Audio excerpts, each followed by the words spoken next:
Alhamdulillah wassalatu wassalamu ala Rasulillah Sayyidina wa maulana Muhammad ibni Abdillah wa ala alihi wa sahbihi wa man tabi'ahu wa mawala. Ashhadu an la ilaha illallah wahdahu la syarika lah wa ashhadu anna sayyidana Muhammadan abduhu wa rasuluh la nabiyya ba'dah. Allahumma salli wa sallim wa barik ala sayyidina wa maulana Muhammadin nabiyil ummi wa ala alihi wa sahbihi wa barik wa sallim. Wa qala ta'ala fil Qur'anil azim wa huwa asdaqul qailin a'udzu billahi minasy syaithanir rajim.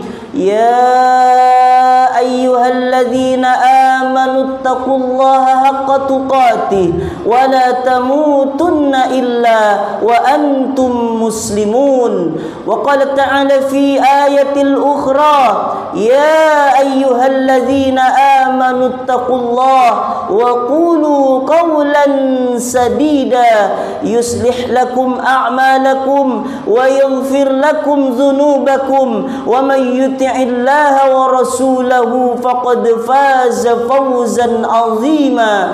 Ibadallah, usikum wa nafsi bitaqwallah wa ta'atihi faqad fazal muttaqun. Hadirin jamaah salat Jumat yang dimuliakan oleh Allah Subhanahu wa taala, ada 3 hal yang nilainya mahal di dunia, baik dalam pandangan Allah, dicintai oleh Allah Subhanahu wa taala.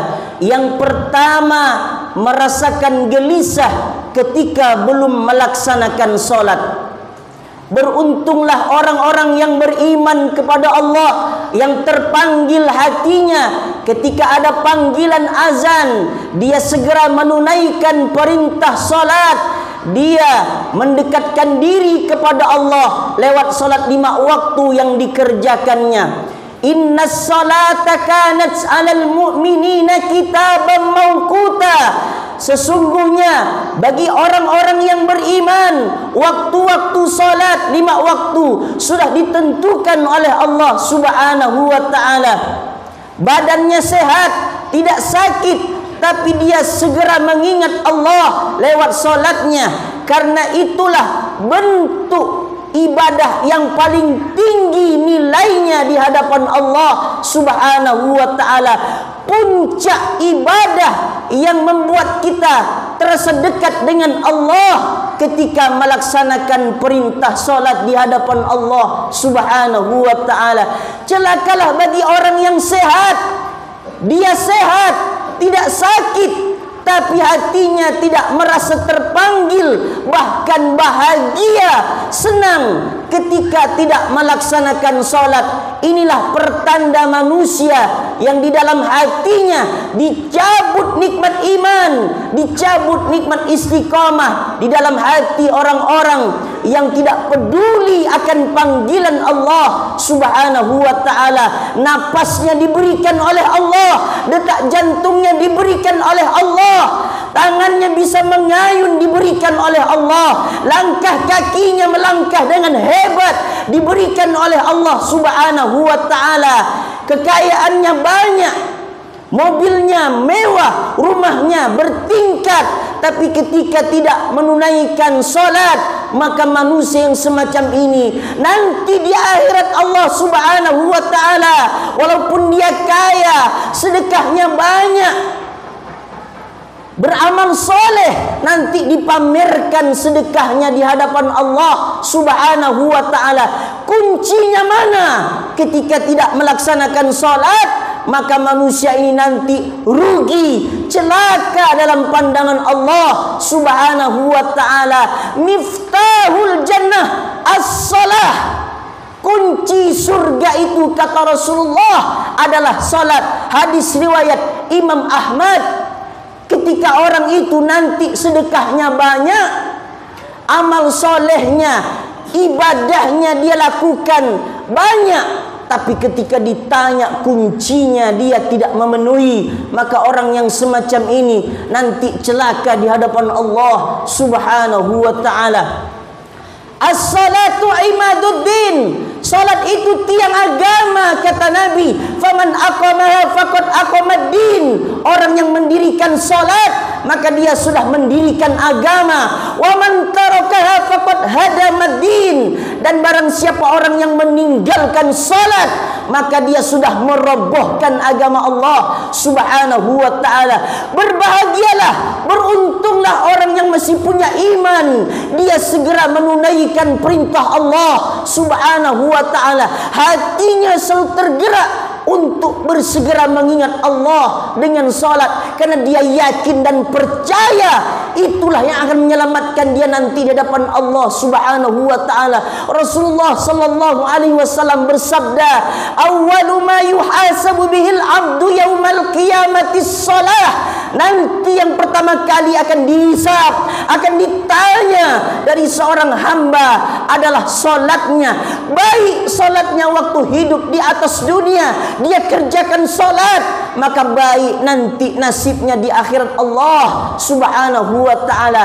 Dia tidak tunaikan salat ketika diberikan nafas oleh Allah, pasti dan pasti akan celaka nanti di hadapan Allah Subhanahu wa ta'ala. Karena salat itulah yang akan menolong nanti di hadapan Allah Subhanahu wa ta'ala. Kenapa kita mesti salat? Dan kenapa orang yang tidak salat pasti berdosa di hadapan Allah Subhanahu wa ta'ala? Jawabannya adalah karena di dalam salat itu tidak ada beban. Kalau ada orang salat merasakan beban yang sangat ketika menghadap Allah, berarti ada yang salah dengan hati orang tersebut. Karena di dalam salat ada kasih sayang Allah Subhanahu wa ta'ala. Ketika orang itu salat, maka dia diselimuti dengan kasih sayang dari Allah Subhanahu wa ta'ala. Salat akan menyelamatkan kita nanti di hadapan Allah Subhanahu wa ta'ala. Nilai yang pertama di dunia yang mahal nanti di hadapan Allah Subhanahu wa ta'ala, merasakan gelisah ketika tidak salat. Sesibuk apapun pekerjaannya, tidak ditukar nikmat solatnya dengan pekerjaannya. Lebih baik hilang pekerjaan daripada hilang Allah Subhanahu wa ta'ala. Karena kalau kita hilang Allah, hilang semua kenikmatan-kenikmatan yang hidup di dunia. Berapa tahun kita menikmati? 63 tahun. Ketika wafat menghadap Allah, rugi yang panjang di alam barzah, rugi lebih-lebih di akhiratnya Allah Subhanahu wa ta'ala.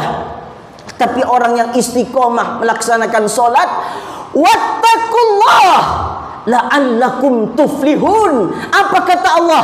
Janji Allah Subhanahu wa ta'ala, janji Allah, wattaqullah la'allakum tuflihun. Tingkatkan takwamu kepada Allah, maka aku akan percepat kebahagiaanmu, kesuksesanmu hidup di atas muka bumi Allah Subhanahu wa ta'ala. Hari ini kita merasakan yang hebat hidup di atas dunia. Kekayaan semua kita miliki, apapun yang diinginkan dimiliki. Tapi ketika tidak melaksanakan solat, maka itu sia-sia dalam pandangan Allah Subhanahu wa ta'ala. Nikmat pertama yang mahal di dunia, merasakan gelisah ketika tidak melaksanakan solat. Dia segera tunaikan perintah Allah Subhanahu wa ta'ala. Hal yang kedua yang mahal nilainya di dunia, merasakan kenikmatan ketika melaksanakan solat di hadapan Allah Subhanahu wa ta'ala. Bagaimana supaya kita nikmat dalam solat kita? Wudunya disempurnakan sesempurna mungkin ketika dalam keadaan berwudu. Tidak berbicara, karena hukumnya makruh. Ketika berbicara, ketika berwudu sedang bicara. Ketika berwudu lagi bicara, hukumnya makruh. Dan kita menjawab panggilan azan yang dipanggil oleh muazin.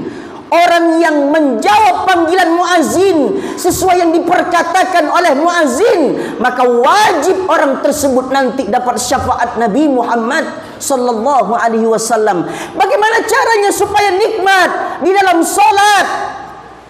Kita minimal paham dengan apa yang kita sebut, yang kita ucapkan dalam solat. Allahu Akbar, Allah Maha Besar. Sami Allahu liman hamidah, Allah mendengar bagi orang-orang yang memujinya. Rabbana lakal hamdu mil'us samawati wa mil'ul ardi wa mil'u ma syi'ta min syai'in ba'du. Bagimu segala puji ya Allah, sepenuh langit dan bumi dan sepenuh barang-barang yang engkau kehendaki sesudah itu. Rabbighfirli, ampuni aku ya Allah. Warhamni, belas kasih aku ya Allah. Wajburni, cukupkan aku ya Allah. Rabbighfirli warhamni wajburni warfa'ni, angkat derajatku ya Allah. Warzuqni, berikan aku rezeki ya Allah. Wahdini, berikan aku petunjuk hidayah ya Allah. Wa'afini, berikan kepadaku kesehatan ya Allah. Wa'fu anni, maafkan kesalahan-kesalahanku ya Allah. Minimal itu yang bisa kita lakukan dalam salat, supaya kita merasakan nikmat dalam beribadah kepada Allah Subhanahu wa ta'ala. Ada sindiran di dalam Al-Quran dari Allah Subhanahu wa ta'ala yang sangat menyentuh untuk kita. Ada orang-orang yang salat tapi tidak paham dengan apa yang dibacanya. Oleh karena itu hadirin, berusaha untuk kita koreksi lagi. Kita koreksi lagi nilai-nilai kualitas solat kita di hadapan Allah, supaya kita menjadi predikat manusia ketika melaksanakan solat bisa baik kualitas solat kita di hadapan Allah. Tapi kata Gus Baha, orang yang sudah bisa sujud di hadapan Allah, diterima ataupun tidak solatnya, itu sudah keren dalam pandangan Allah Subhanahu wa ta'ala. Kita ditakdirkan oleh Allah bisa sujud kepala yang mulia ini menurut kita, tapi ketika kita sujud di hadapan Allah, kepala yang mulia ini, maaf, pantat kita lebih tinggi dari kepala kita. Apa maknanya? Kita tidak ada apa-apanya di hadapan Allah Subhanahu wa ta'ala.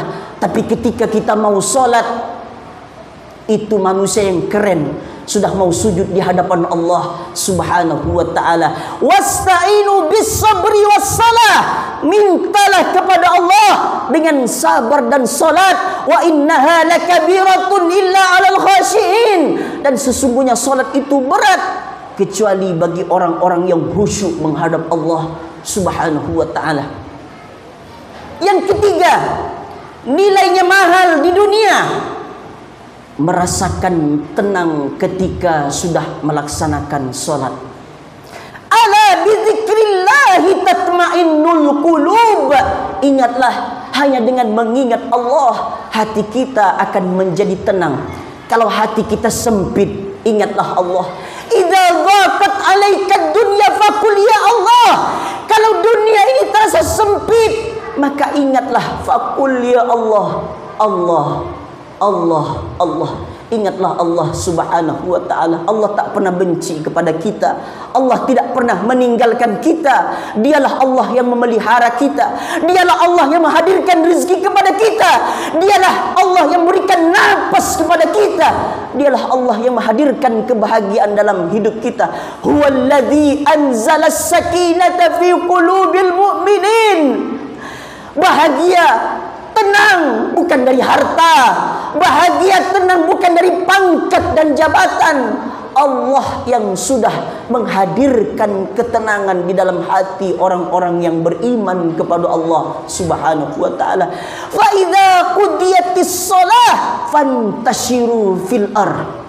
Ketika engkau sudah selesai melaksanakan salat, silahkan bertebaran di atas muka bumi Allah. Cari rezeki Allah yang halal, yang diridhoi oleh Allah Subhanahu wa ta'ala. Barakallahu li wa lakum. Barakallahu li wa lakum fil Qur'anil azim. Wa nafa'ani wa iyyakum bima fihi minal ayati wa dzikril hakim. Wa taqabbala minni wa minkum tilawatahu. Innahu huwal ghafurur rahim.